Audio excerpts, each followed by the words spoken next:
Good morning, सुप्रभात, केम छो, सलाम। उम्मीद आप सब लोग बेहतर होंगे, अपना ध्यान रख रहे होंगे। एग्ज़ाम बिल्कुल पास आ चुका है, ठीक है। आज 2 मई है और एग्ज़ाम 4 मई को है। मतलब हार्डली जो है वो 48 आवर बचे हैं हमारे पास में, ठीक है। और अब मैं आपसे एक ही बात बोलूँगा कि आप जीवन में सहानुभूति चाहते हैं या शाबाशी चाहते हैं, ये आप पर डिसाइड है, ये आप पर निर्भर करता है, ठीक है ना। आप डिसाइड कीजिए इसको। देखो बेटा, ऐसा है ना कि एग्ज़ाम के ठीक पहले इस समय यदि आपने अपना दिमाग ठंडा नहीं रखा, आपने एकदम घबरा गए, आप हाथ पैर फुला लिए, तो 40 नंबर अपने कम करेंगे आप।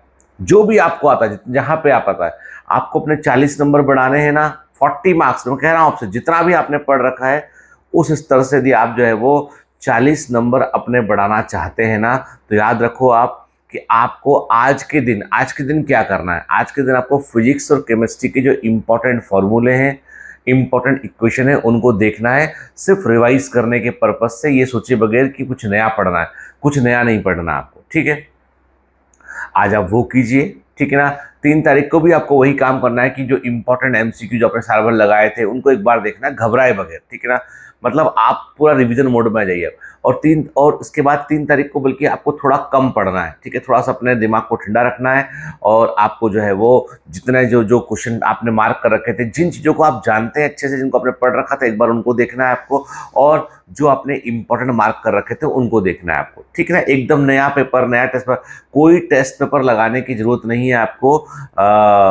इन दिनों में 2 तारीख को, 3 तारीख को कोई नया टेस्ट पेपर कुछ भी अटेम्प्ट करने की जरूरत आपको नहीं है, ठीक है। दूसरा इसके अलावा ये है कि 4 तारीख के दिन आपको इस बात का बहुत ध्यान रखना है कि उस दिन हमको बहुत कम पढ़ना है। मैं सच कह रहा हूं आपके। घबरा कर कई बार हम क्या करते हैं कि 4 तारीख के जो एग्जाम का दिन है ना, उसमें अपने दिमाग को हम इतना हैवीली ऑक्यूपाइड कर लेते हैं कि जब जब जरूरत है दिमाग की, 2 बजे से 5 बजे जब दिमाग की जरूरत है कि वो एक्टिव रहना चाहिए, तब वो थक चुका होता है, क्योंकि वो भी तो ऑर्गन है, ठीक है। तो कहने का मतलब ये है कि आपका ब्रेन तो नींद आने लगती है फिर, ठीक है। अलर्टनेस का लेवल कम हो जाता है, आते हुए गलतियां होने लगती है। तो यदि वो अवॉइड करना है तो आपको 3 तारीख को जो है, कम से कम जो 3 तारीख की रात को आपको 8 घंटे की नींद होना चाहिए आपकी। सो के आराम से उठें, लाइट खाना खाएं, अपने सेंटर में टाइम पर पहुंचे आप, पानी साथ रखें आप, अपना स्वयं का ध्यान रखें आप, ठीक है। धूप से बचें आप। कहने का मतलब ये है कि आपको कंपोज, काम एंड कंपोज रहेंगे ना, तो 40 नंबर बढ़ेगा आपका।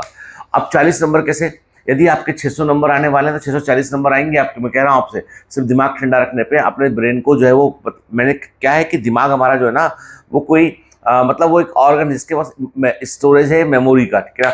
तो होता क्या है बेटा कि जब हम एग्जाम वाले दिन है ना, नई चीज़ों को पढ़ते हैं, बहुत घबरा घबरा के पढ़ते हैं, तो ब्रेन को लगता है यही इंपॉर्टेंट है, बाकी सब चीज़ें हिडन हो जाती हैं। फिर थक चुका होता है ब्रेन, सेडेशन जैसा नींद का झटका आता रहता है, ठीक है ना।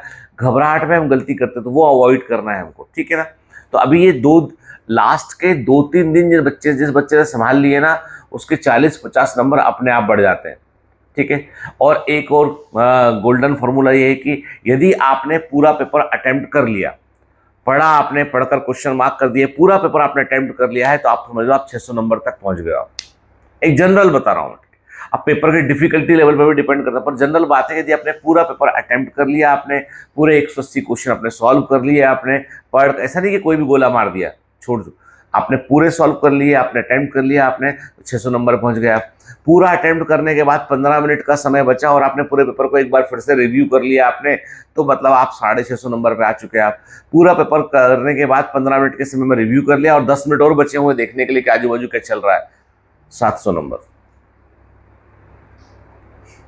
ये मतलब जिसको आ रहा होता है ना, उसके लिए वो डिफिकल्ट नहीं है पूरा, वो टाइम है। तो सारा एग्जाम जो भी है ना, ये टाइम मैनेजमेंट का फंडा है कि टाइम मैनेज करोगे ना, टाइम को मैनेज कर लोगे तो एग्जाम मैनेज रहेगा, ठीक है ना। तो स्पीड, एक्यूरेसी, दोनों चीजें बहुत मायने रखाती है। घबराना बिल्कुल भी नहीं है ना। और अपने आप को जो है वो कंपोज रखना है। लोगों से बहस नहीं करना है कि ये गलत, वो सही, ये कर दिया, बिल्कुल नहीं करना है, क्योंकि आप अपना दिमाग गर्म करके अपना दिमाग गंदा नहीं कर सकते। आपके अपने दिमाग को आप जो है मतलब वो किसी और काम पे नहीं लगा सकते। उसका काम होगा उस दिन एग्जाम के क्वेश्चन के आंसर देना, ठीक है। और जितने बच्चे बायोमेंटर से जुड़े हैं ना, तो मैं उन बच्चों को यही बोलूंगा कि बेटा चिंता मत करना, बायो का पेपर होगा ना, मैं तुम्हारे दिमाग के अंदर रहूंगा प्रेजेंट, ठीक है ना। तुमको बताऊंगा इसका बी लगा दे, इसका सी लगा दे आंसर, ठीक है ना। पढ़ा है सच में तुमने साल भर मुझसे, तो मैं रहूंगा तुम्हारे साथ में, ठीक है। तो घबराने वाली जरूरत नहीं है बेटा। ऑल द बेस्ट, चलो बाय बाय। 2 दिन है और तो अभी मैं एग्जाम की बात करूंगा, कोई नए मुद्दे पर बात नहीं करूंगा। मैं सिर्फ इतना बोलूंगा, लास्ट में एक स्टेटमेंट फिर से रिपीट करूंगा, जिंदगी में शाबाशी चाहिए कि सहानुभूति चाहिए, तुम चुन लो। समझ रहे? All the best.